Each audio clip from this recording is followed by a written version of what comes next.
First of all, I would like to thank the organizing team for giving me opportunity to talk on this platform. And for the next 15 minutes or so, I'll be talking on this topic of core hematology, that is the thrombocytopenia. And the word conundrum literally means a puzzle, so it is not less than a puzzle to solve the cases of thrombocytopenia. And in the next 15 minutes or so, I'll be trying to simplify the approach to thrombocytopenia with the help of history, proper history, physical examination, and the laboratory approach. So as we can see, it's a conundrum. Across all the age groups, we have a numerous number of causes of thrombocytopenia. Some of them are overlapping in all the age groups, adults, children, and some of them are exclusive to one category. For example, gestational thrombocytopenia happens in pregnancy. Neonatal alloimmune and autoimmune thrombocytopenia happens only in neonates. And in the children, there may be some congenital disorders of platelet number as well as platelet function.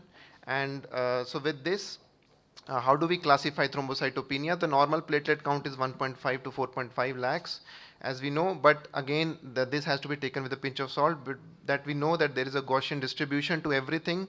So less than third centile and more than 97th centile, that is, some of the normal population will be having a platelet count less than 1.5 lakhs, which will be normal for them, and some of the normal population will be having a platelet count more than 4.5 lakhs, which will be normal for them. So as per the classification based upon number, it can be classified into mild, moderate, and severe category, with mild being 1 lakh to 1.5 lakhs, moderate being 50,000 to 1 lakhs, and severe being less than 50,000 per microliter. Having said that, one should bear in mind that there is not a strict linear correlation between the drop in the platelet count and the risk of bleeding.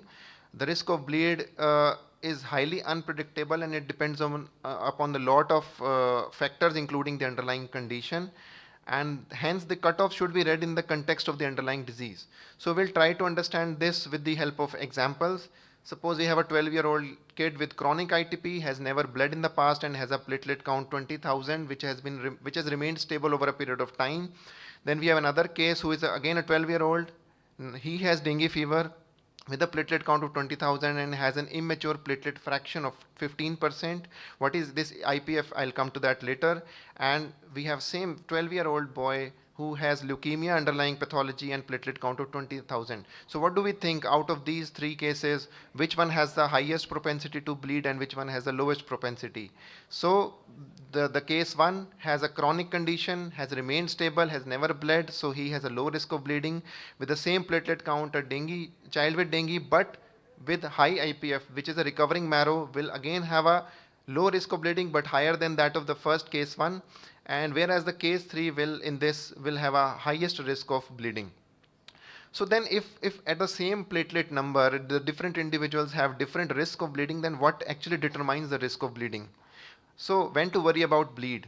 So as we discussed, apart from platelet number is one, severity can be predicted, but apart from platelet number, the platelet dysfunction, a lot of disorders are there where apart from thrombocytopenia, there is platelet dysfunction as well. One has just been discussed, the dengue fever, and there are some inherited platelet number disorders like Bernard-Soulier syndrome, which also has inherent platelet dysfunction.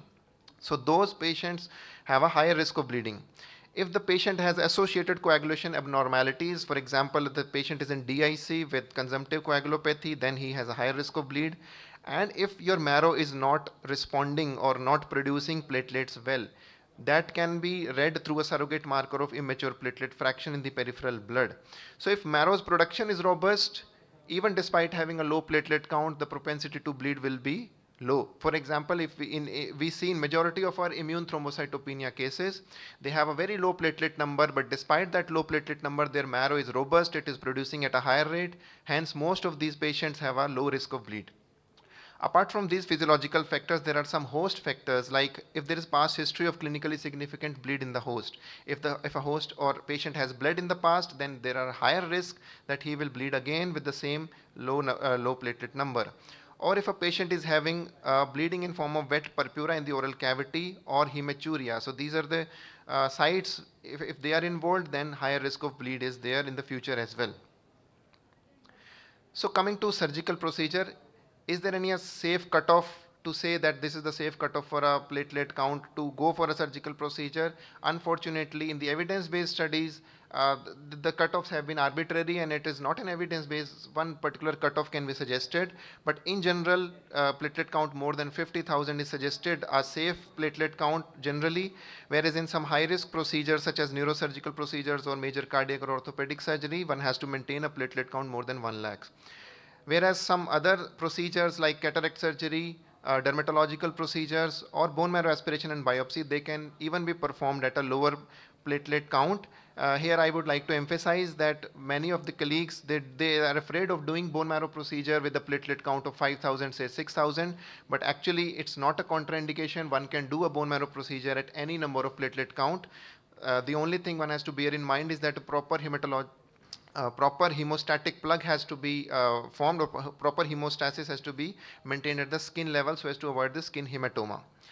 So again, having said all this, the decision to proceed with the procedure also depends. It's not only the numbers, it's also the chronicity of the thrombocytopenia and the urgency of the procedure. For example, if a patient is having a low platelet count for 1.5 years and now he is in need of a surgery and has never bled in the past, then and the procedure is urgent. So keeping the urgency in mind, one should take the risk and go for the procedure rather than just avoid in view of the low platelet number.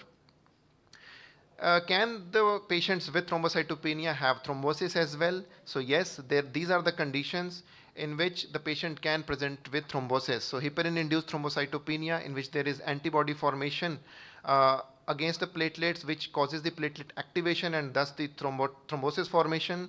Similar pathogenesis has been postulated in vaccine-induced immune thrombocytopenic purpura, which is a newer entity which we came to know during the COVID vaccination period. Then apart from this, antiphospholipid syndrome, which may happen in conjunction with SLE or in alone. Then DIC is another consumptive coagulopathy, which can present with thrombosis, with or without bleed. Then there are microangiopathic, thrombotic microangiopathics like TTP-HUS spectrum, paroxysmal nocturnal hemoglobinuria, and if ITP has happened in a patient who otherwise had a thrombotic condition like DVT. So in these patients, the low platelet count is not a thing which can prevent the thrombosis formation, and one has to be expeditious regarding the diagnosis as well as treatment in these patients.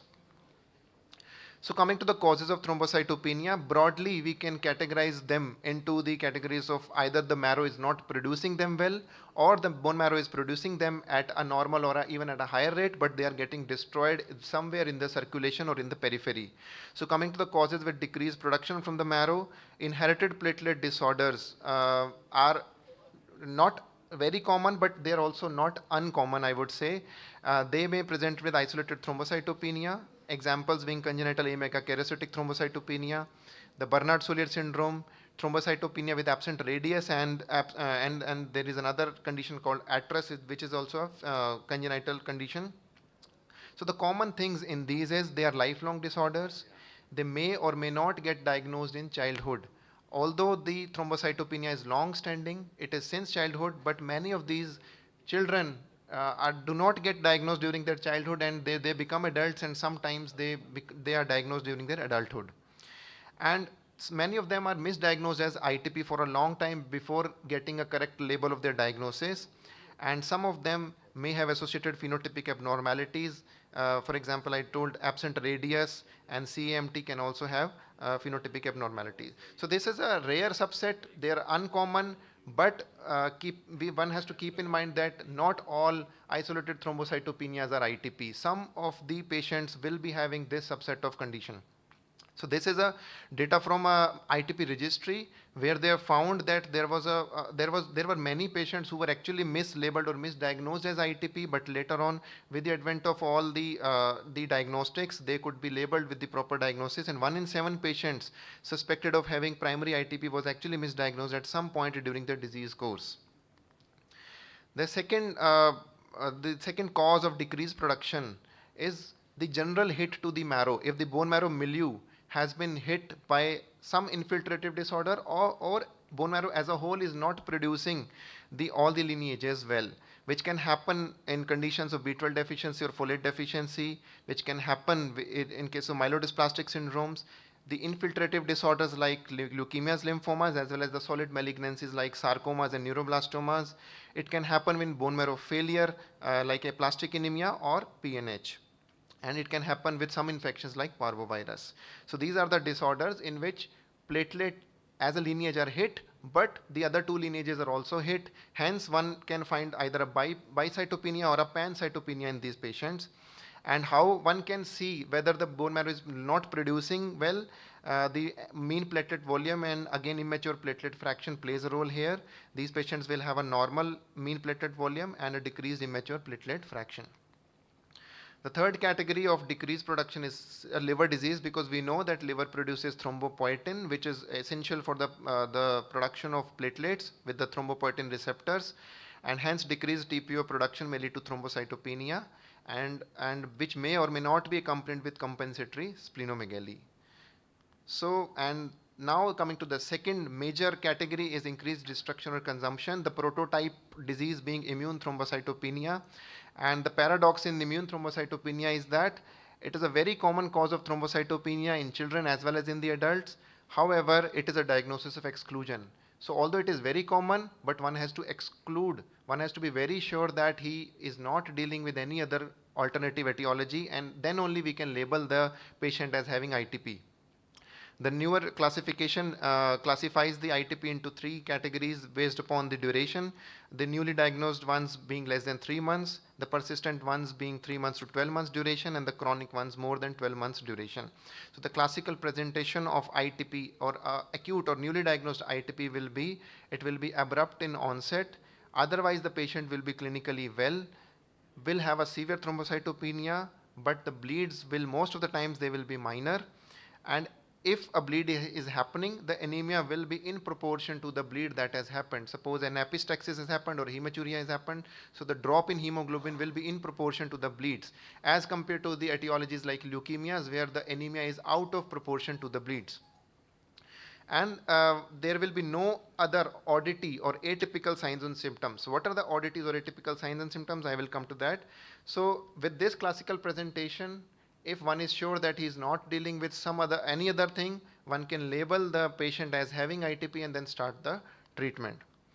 So ITP or immune thrombocytopenia can be primary without any underlying cause or idiopathic, and it may be secondary, which is associated with underlying associated etiology, and the causes of secondary ITP increases as the age advances. So if we talk about the childhood, that is 2 to 10 years of age, most of our kids will be having primary or idiopathic immune thrombocytopenia without any underlying cause. Whereas if we talk about adolescents and adults, many of them, roughly 50% of them, will be having some underlying associated etiology. So what are the associated conditions? There may be autoimmune conditions like SLE, APLA, and if autoimmunity has hit at least two of the lineages, then it is labeled as Evans syndrome. That is, if immune thrombocytopenia is happening along with autoimmune hemolytic anemia or immune neutropenia, so then that condition will be labeled as Evans syndrome. There may be underlying inflammatory bowel disease, there may be underlying rheumatoid arthritis. Then there is a subset of diseases like immunodeficiency syndromes with HIV, common variable immune deficiency, and selective IgA deficiency. And then there are infections which can cause secondary ITP like cytomegalo, EBV, hepatitis C, H. pylori, HIV, varicella, Zika, and then there may be malignancies. So as I was talking, one has to be very sure on labeling an ITP when to reconsider a diagnosis of ITP if the age is very low, very less, that is less than 2 years or more than 10 years. No previously documented normal platelet counts. If there is history of thrombocytopenia in the family, likely you are dealing with a case of familial low platelets. If the anemia is out of proportion to the bleeds, if the differential counts in the CBC is showing a lymphocytic predominance. Normally we have neutrophils more than lymphocytes, but if the lymphocytes are more than neutrophils, then it is prudent to do a bone marrow before labeling ITP. And then if there is hepatosplenomegaly or lymphadenopathy, so in the presence of any of these, one should consider either there is an alternate diagnosis, it's not an ITP, it's some other thing like leukemias, etc. Or if it is ITP, then you are dealing with a case of secondary ITP. So another pathophysiology of increased destruction being drug induced. The common ones that is used in the clinical scenarios being antibiotics, the anti-epileptic agents, and heparin. So in these cases, typically the thrombocytopenia develops within hours of drug exposure if the patient has been previously exposed because of an amnestic response, or if the patient is de novo exposed to the drug, then it takes 1 to 2 weeks of daily exposure before development of thrombocytopenia. And typically, if one withdraws the drug, the thrombocytopenia resolves within 5 to 7 days, and specific treatment is rarely required. The other conditions with increased restriction include DIC and thrombotic microangiopathies, cardiopulmonary bypass, postoperative thrombocytopenias, and large thrombosis. Then there is a category of dilutional thrombocytopenia, the a prototype example being gestational thrombocytopenia. Because of the expansion of the plasma volume, the absolute platelet count remains normal, but it is reflected as low platelet counts. And apart from that, fluid resuscitation, massive transfusion, or post-operative cases can also have dilutional thrombocytopenia. And the fourth category of mechanism is redistribution, which typically happens in cases of hypersplenism, because spleen is the largest reservoir of the platelets. And thrombocytopenia from splenic pooling of patients, these patients typically will have a mild to moderate thrombocytopenia. They will not have a severe thrombocytopenia, and if one is having a severe thrombocytopenia, one should consider alternative diagnosis rather than hypersplenism as the cause. Then infections can have multiple mechanisms. They may be immune mediated, bone marrow suppression, or platelet consumption. The common examples being viral infections, MMR, Parvo, hepatitis C, EBV, COVID-19, HIV, and dengue. Hepatitis C is the one which can lead to chronic ITP. So if one is having chronic ITP, it is prudent to test for hepatitis C as well as HIV. These are two viral infections that should be checked. And bacterial sepsis, we know it can induce DIC, and H. pylori is one bacterial infection which can induce ITP in adults. So what should the differential diagnosis if one is finding incidentally mild thrombocytopenia? So it may be pseudothrombocytopenia because of an EDTA effect. That report has to be checked again with manual platelet count. It may be normal variation, as I talked earlier in the presentation, or it may be because of B12 folate deficiency, ITP, occult liver disease, HIV infection, or a myelodysplastic syndrome. Then in the next 4 to 5 slides, I will just say how to approach laboratory wise. So initial questions should be emphasizing on whether the thrombocytopenia is real or it is a pseudo thrombocytopenia, if it is new onset or it's a chronic one, or is there any associated other hematological abnormalities, or are there any potentially serious consequences of not starting disease specific treatment quickly, for example in thrombotic microangiopathies where plasma exchange is immediately required. So the history of prior platelet count is extremely important, because if one is having very long onset or long standing low platelets, then might be having some congenital low platelets, then family history, bleeding history, then recent history of medication exposure in the last 2 weeks, infectious exposure in form of vaccination or infections, dietary practices, for example veganism or other underlying medical conditions should be sought in the history. And in examination, what are the sites which are involved in the bleed, and whether there is presence or absence of hepatosplenomegaly or lymphadenopathy, and presence of thrombosis is the main thing that one has to see. So this is the tier 1 investigations, the basic ones which one has to begin with, that is CBC with differential counts, which may show bi or pancytopenia. The renal function tests may show deranged urea creatinine in cases of TTP-HO spectrum. The LFTs may be deranged in cases of DIC and HLH, and the coagulation parameters may be deranged in cases of DIC, and HIV and HCV testing. These are two basic viruses that needs to be tested. So this is the first tier 1 investigations, and peripheral blood film is the central point that is the converging point for all these investigations. A good peripheral blood film examination is a must in all cases of thrombocytopenia. So one should talk to the pathologist and specifically ask what is the manual platelet count in this patient, what is the morphology of the platelets, what is the mean platelet size, is there any presence or absence of neutrophilic inclusions, abnormal cells, or any signs of hemolysis. So some of the diagnosis can be just clinched through the peripheral blood film, like Bernard-Solier syndrome, which will have giant platelets, MYH9 related disorders, which will also have neutrophilic inclusions, and the gray platelet, which have a hypogranular platelets. What is the role of mean platelet volume? The normal MPV is 7 to 11 femtoliters, and there are some causes of microthrombocytopenia, that is MPV is less than 7, or macrothrombocytopenia. So visco-Talbot syndrome and aplastic anemias should be thought of in cases of microthrombocytopenia, whereas if one is finding giant platelets or large platelets with a high MPV, then potentially you are dealing with ITP or Bernard-Solier syndrome or May-Hagelin anomaly. So that is the reason many of the Bernard-Solier syndromes, they are mislabeled as ITPs long before they are actually diagnosed as Bernard-Solier syndrome. So once this tier 1 investigation is complete, what is the basic secondary workup that one should do to rule out to look for other causes? For immunity, immune constitution, one has to do immunoglobulin profile to look for common variable immune deficiency, and T cell, B cell, and NK cell subsets for other underlying immune deficiency syndromes. For the autoimmunity workup, one should do ANA, double negative T cells for autoimmune lymphoproliferative syndrome, and DCT to look for associated autoimmune hemolytic anemia. For the infections, one has to test for HIV, HCV, and HBV, and in adults, H. pylori as well. And finally, bone marrow also plays a role. So last slide only. So the bone marrow evaluation also plays a role in cases who are undiagnosed or where the diagnosis is unsure and where the cytopenias are unexplained. So the take-home message is not all isolated thrombocytopenias are ITP. There are a lot of other disorders contributing to it. And then the structured algorithmic approach is to be emphasized for the evaluation. And again, the common clinical conditioners are common than the rarer ones. And peripheral smear along with mean platelet volume and immature platelet fraction is a good starting point for the evaluation. So thank you, and I'm open for any questions if there are any. Thank you. Thank you very much, Dr. Chhabra. Excellent thing, because platelet count in the season of dengue, as Dr. Bhaiya has told, this is most important, to create awareness, because we have seen SDPs being given on 70,000, 1 lakh, and surgeons are sending the patients if the platelet count is more than 50,000, still they are sending the patient for platelet infusion, etc. So really great thing, emphasizing on peripheral blood smear. Good peripheral blood smear can diagnose 50% of the cases of thrombocytopenia. Excellent talk. I must congratulate you on a beautiful overview, making people aware when to do, what to do if there is thrombocytopenia. Thank you very much.